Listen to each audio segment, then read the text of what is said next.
ನಮಸ್ಕಾರ. Republic Kannada digital ಎಕ್ಸ್ಪ್ಲೇನರ್ಗೆ ಸ್ವಾಗತ. ನಾನು ಪ್ರವೀಣ್. ನೋಡಿ, ಕಳೆದ 4-5 ದಿನದಿಂದ ದೇಶದಲ್ಲಿ ಇಂಡಿಗೋ ವಿಮಾನದ ಹಾರಾಟದಲ್ಲಿ ಬಹಳ ದೊಡ್ಡ ಮಟ್ಟದಲ್ಲಿ ವ್ಯತ್ಯಯ ಉಂಟಾಯಿತು. ಹೀಗಾಗಿ ದೇಶದ ಬಹುತೇಕ ಭಾಗದಲ್ಲಿ ಏರ್ಪೋರ್ಟ್ ತುಂಬಿ ತುಳುಕ್ತಾ ಇತ್ತು. ಪ್ರಯಾಣಿಕರು ಒಂದು ಕಡೆ ಪರದಾಟವನ್ನು ನಡೆಸಿದ್ದಾರೆ. ಮಗಳು ತನ್ನ ತಂದೆಯ ಅಸ್ಥಿಯನ್ನು ವಿಸರ್ಜನೆ ಮಾಡಲಿಕ್ಕೆ ಹೋಗಬೇಕಿತ್ತು, ಆದರೆ ಫ್ಲೈಟ್ ಡಿಲೇಡ್ ಆ್ಯಂಡ್ ಕ್ಯಾನ್ಸಲ್ ಆಯಿತು. ಮತ್ತೊಂದು ಕಡೆ ಹುಬ್ಬಳ್ಳಿಯಲ್ಲಿ ಒಂದು ರಿಸೆಪ್ಷನ್ ನಡಿಬೇಕಿತ್ತು. ಆ ರಿಸೆಪ್ಷನ್ಗೆ ಈ ವಧುವರರು ಹುಬ್ಬಳ್ಳಿಗೆ ಬರಬೇಕಿತ್ತು, ಆದರೆ ಆ ಫ್ಲೈಟ್ ಕೂಡ ಕ್ಯಾನ್ಸಲ್ ಆಯಿತು. ಮತ್ತೊಂದು ಕಡೆ ಏರ್ಪೋರ್ಟ್ನಲ್ಲಿ ಒಬ್ಬ ತಂದೆ ತನ್ನ ಮಗಳಿಗೆ ಪೀರಿಯಡ್ಸ್ ಆಗಿತ್ತು, ಆಕೆಗೆ ಪ್ಯಾಡ್ ಕೂಡ ಬೇಕಿತ್ತು. ತಂದೆ ಬಂದು ಇಂಡಿಗೋ ಸಿಬ್ಬಂದಿ ಬಳಿ ಅಂಗಲಾಚಿ ಬೇಡ್ಕೊಳ್ತಾರೆ, ನನ್ನ ಮಗಳಿಗೆ ಪೀರಿಯಡ್ಸ್ ಆಗಿದೆ, ಪ್ಯಾಡ್ ಕೊಡಿ ಅಂತ ತಮ್ಮ ಆಕ್ರೋಶವನ್ನು ಹೊರಹಾಕ್ತಾರೆ. ಯಾವ ರೀತಿಯಾಗಿ ಅಂದರೆ, ಒಂದು ರೀತಿಯಾಗಿ ಸಿಬ್ಬಂದಿ ಜೊತೆ ವಾಗ್ವಾದಕ್ಕೆ ಇಳಿತಾರೆ. ಪ್ರಯಾಣಿಕರಿಗೆ ಒಂದು ರೀತಿಯಾಗಿ ಆಕ್ರೋಶ. ಯಾವ ಕಾರಣಕ್ಕಾಗಿ ಫ್ಲೈಟ್ಗಳು ಕ್ಯಾನ್ಸಲ್ ಆಗ್ತಾ ಇದೆ? ಆರಂಭದಲ್ಲಿ ಇಂಡಿಗೋ ಸಂಸ್ಥೆ ಇದು ಯಾವುದಕ್ಕೂ ಕೂಡ ಸ್ಪಷ್ಟನೆ ಕೊಟ್ಟಿರಲಿಲ್ಲ. ಒಂದು ರೀತಿಯಾಗಿ ಗೊಂದಲದ ವಾತಾವರಣ ಏನಾಗ್ತಾ ಇದೆ. ಸಡನ್ ಆಗಿ ನೋಡಿ, ಡಿಸೆಂಬರ್ 2ಕ್ಕೆ ಈ ಒಂದು ಪರಿಸ್ಥಿತಿ ಉದ್ಭವವಾಗಿತ್ತು. ಸಡನ್ ಆಗಿ ಫ್ಲೈಟ್ಗಳು ಕ್ಯಾನ್ಸಲ್ ಆಯಿತು, ಡಿಲೇಡ್ ಆಯಿತು. ಯಾಕೆ ಅಂತ ಇಂಡಿಗೋ ಸಿಬ್ಬಂದಿಗಳನ್ನು ಕೇಳಿದರೆ ಯಾರು ಕೂಡ ಆನ್ಸರ್ ಮಾಡ್ತಾ ಇಲ್ಲ. ಒಂದು ಕಡೆ ಪ್ರಯಾಣಿಕರು ತಾವು ಎಲ್ಲಿಗೋ ಪ್ಲಾನ್ ಮಾಡ್ಕೊಂಡಿರ್ತಾರೆ, ಎಲ್ಲೆಲ್ಲಿಗೋ ಹೋಗಬೇಕಾಗಿರುತ್ತೆ. ಈ ರೀತಿಯಾಗಿ ಸಡನ್ ಆಗಿ ಯಾಕೆ ಹಿಂಗೆ ಆಗ್ತಾ ಇದೆ, ಯಾರು ಕೂಡ ಆನ್ಸರ್ ಮಾಡ್ತಾ ಇಲ್ಲ. ಅಂಕಿಅಂಶ ನಿಮಗೆ ಹೇಳ್ತಾ ಹೋಗ್ತೀನಿ, ಯಾವ ರೀತಿಯಾಗಿ ಎಷ್ಟೆಷ್ಟು ಫ್ಲೈಟ್ಗಳು ಕ್ಯಾನ್ಸಲ್ ಆಯಿತು ಅಂತ. ನೋಡಿ, ಡಿಸೆಂಬರ್ 2ಕ್ಕೆ 150ಕ್ಕೂ ಹೆಚ್ಚು ವಿಮಾನ ಡಿಲೇಡ್ ಆ್ಯಂಡ್ ಕ್ಯಾನ್ಸಲ್ ಆಗುತ್ತೆ. ಡಿಸೆಂಬರ್ 3ಕ್ಕೆ 1766 ವಿಮಾನಗಳು ಡಿಲೇಡ್ ಆ್ಯಂಡ್ ಕ್ಯಾನ್ಸಲ್ ಆಗುತ್ತೆ. ಡಿಸೆಂಬರ್ 4ಕ್ಕೆ 300ಕ್ಕೂ ಹೆಚ್ಚು ವಿಮಾನಗಳು ಡಿಲೇಡ್ ಆ್ಯಂಡ್ ಕ್ಯಾನ್ಸಲ್. ಡಿಸೆಂಬರ್ 5ಕ್ಕೆ 1000ಕ್ಕೂ ಹೆಚ್ಚು ವಿಮಾನಗಳು ಡಿಲೇಡ್ ಆ್ಯಂಡ್ ಕ್ಯಾನ್ಸಲ್. ಡಿಸೆಂಬರ್ 6 ಅಂದರೆ ಇವತ್ತು 850ಕ್ಕೂ ಹೆಚ್ಚು ವಿಮಾನಗಳು ಡಿಲೇಡ್ ಆ್ಯಂಡ್ ಕ್ಯಾನ್ಸಲ್ ಆಗಿದೆ. ನಿನ್ನೆಗೆ ಹೋಲಿಕೆ ಮಾಡಿಕೊಂಡ್ರೆ ಇವತ್ತು ಸ್ವಲ್ಪ ಕಡಿಮೆಯಾಗಿದೆ. ಹೀಗಾಗಿ ಈ ಒಂದು ಇಂಡಿಗೋ ವಿಮಾನ ಹಾರಾಟದಲ್ಲಿ ವ್ಯತ್ಯಯ ಉಂಟಾಗೋದಕ್ಕೆ ಮೂಲ ಕಾರಣ ಏನು ಅನ್ನೋ ಪ್ರಶ್ನೆ ಇದೀಗ ಸಾಕಷ್ಟು ಜನರಲ್ಲಿ ಮೂಡ್ತಾ ಇದೆ. ಹಾಗಾದರೆ ಕಾರಣ ಏನು? ಒಂದೊಂದಾಗಿ ಎಕ್ಸ್ಪ್ಲೈನ್ ಮಾಡ್ತಾ ಹೋಗ್ತೀನಿ ಏನು ಕಾರಣ ಅಂತ. ನೋಡಿ, ಕೇಂದ್ರ ಸರ್ಕಾರ ಒಂದು ನಿಯಮವನ್ನು ಜಾರಿಗೆ ತರುತ್ತೆ. ಈ ಪೈಲಟ್ ಮತ್ತು ಸಿಬ್ಬಂದಿಗಳಿಗೆ ಹೆಚ್ಚಿನದಾಗಿ ವಿಶ್ರಾಂತಿಯನ್ನು ಕೊಡಬೇಕು ಅಂತ. ಯಾಕೆ ಈ ನಿಯಮವನ್ನು ಜಾರಿಗೆ ತಂತು ಅಂದರೆ, ಅಹಮದಾಬಾದ್ನಲ್ಲಿ ಏರ್ ಇಂಡಿಯಾ ವಿಮಾನ ಅಪಘಾತ ಆಯಿತು.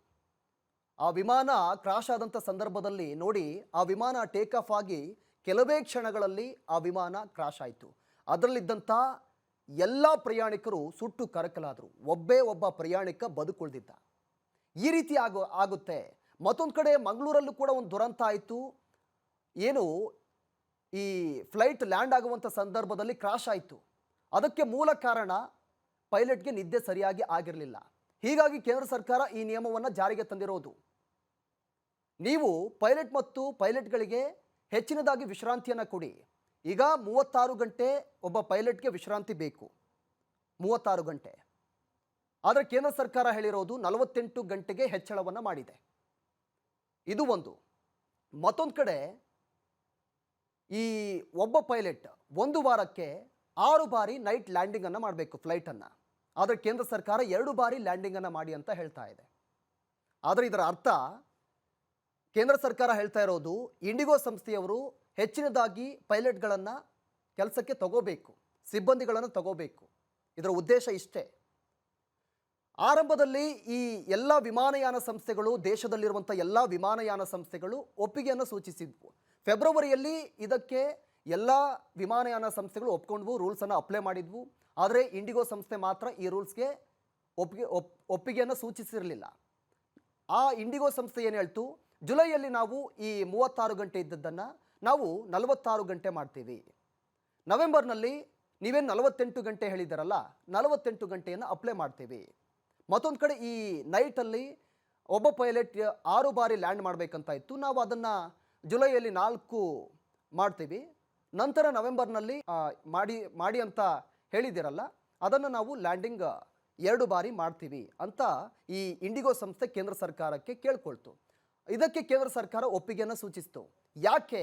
ಎಲ್ಲ ಸಂಸ್ಥೆಗಳು ಇದನ್ನು ಅಪ್ಲೈ ಮಾಡಿಕೊಂಡ್ವು, ಆದರೆ ಇಂಡಿಗೋ ಸಂಸ್ಥೆ ಯಾಕೆ ಇದನ್ನು ಇಂಡಿಗೋ ಸಂಸ್ಥೆ ಹೇಳಿದ್ದನ್ನು ಯಾಕೆ ಕೇಂದ್ರ ಸರ್ಕಾರ ಒಪ್ಕೊಳ್ತು ಅನ್ನೋದು ಇಲ್ಲಿ ಪ್ರಶ್ನೆ ಉದ್ಭವ ಆಗುತ್ತೆ. ಇದಕ್ಕೆ ಕಾರಣ ನೋಡಿ, ಈ ದೇಶದಲ್ಲಿ ಎಲ್ಲ ವಿಮಾನಯಾನ ಸಂಸ್ಥೆಗಳಲ್ಲಿ ಇಂಡಿಗೋ ಅತ್ಯಂತ ಬಲಿಷ್ಠ ವಿಮಾನಯಾನ ಸಂಸ್ಥೆ.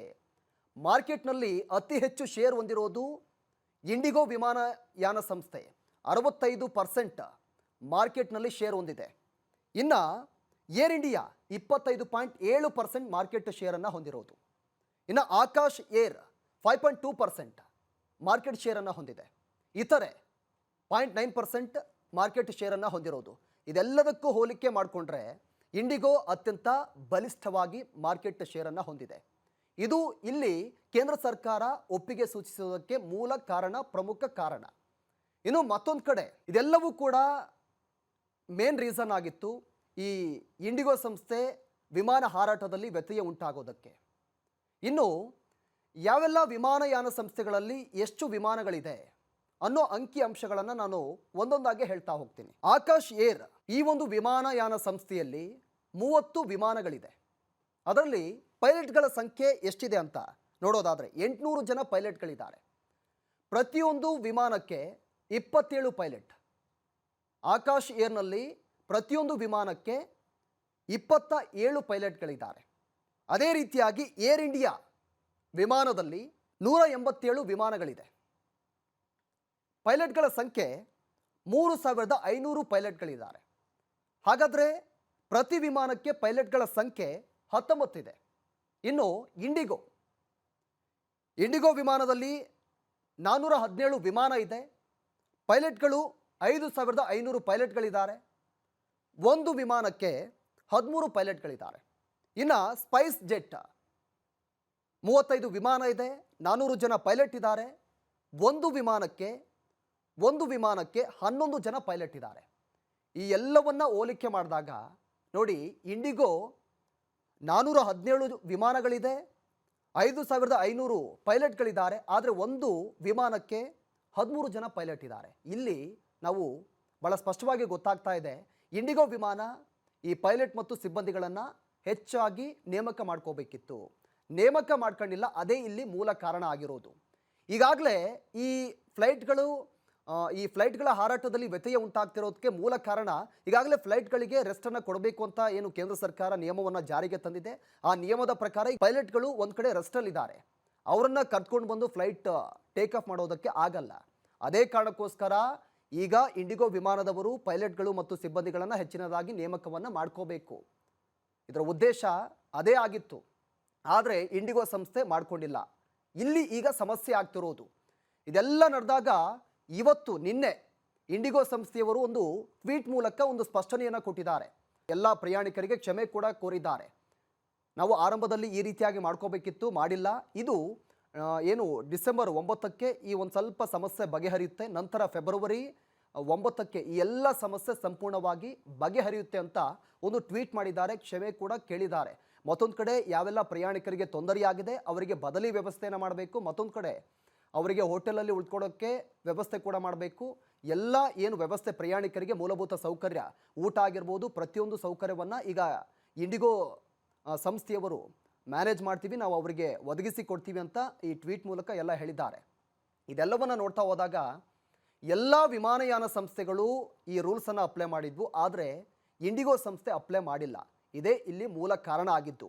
ಹೀಗಾಗಿ ಇವತ್ತು ಕೂಡ ನೋಡಿ, ನಿನ್ನೆಗೆ ಹೋಲಿಕೆ ಮಾಡಿಕೊಂಡ್ರೆ ಸಾವಿರಾರು ಫ್ಲೈಟ್ಗಳು ಕ್ಯಾನ್ಸಲ್ ಆಗಿತ್ತು. ಇವತ್ತು 850ಕ್ಕೂ ಹೆಚ್ಚು ಫ್ಲೈಟ್ಗಳು ಇವತ್ತು ಕ್ಯಾನ್ಸಲ್ ಆಗಿರೋದು ಒಂದು ಹಂತಕ್ಕೆ ಬಂದಿದೆ. ಇನ್ನು ಮುಂದಿನ ದಿನಮಾನಗಳಲ್ಲಿ ಇದು ಯಾವ ಹಂತಕ್ಕೆ ಹೋಗುತ್ತೆ, ಏನೆಲ್ಲ ಆಗುತ್ತೆ ಅನ್ನೋದನ್ನು ಈ ಇಂಡಿಗೋ ಸಂಸ್ಥೆಯವರು ಎಚ್ಚೆತ್ತುಕೊಂಡು ಆದಷ್ಟು ಬೇಗ ಇದಕ್ಕೆ ಒಂದು ಪರಿಹಾರವನ್ನು ಕಂಡುಕೊಳ್ಬೇಕಿದೆ. ಆದಷ್ಟು ಬೇಗ ಈ ಸಮಸ್ಯೆಗೆ ಒಂದು ಇತಿಶ್ರೀಯನ್ನು ಹಾಡಬೇಕಿದೆ. ಹಾಗಾದಾಗ ಮಾತ್ರ ಈ ಒಂದು ಸಮಸ್ಯೆಗೆ ಒಂದು ಪರಿಹಾರ ಸಿಗುತ್ತೆ. ಇದಾಗಿತ್ತು ಇವತ್ತಿನ ವಿಶೇಷ. ನೋಡ್ತಾ ಇರಿ ರಿಪಬ್ಲಿಕ್ ಕನ್ನಡ, ಇದು ನಿಮ್ಮ ಧ್ವನಿ.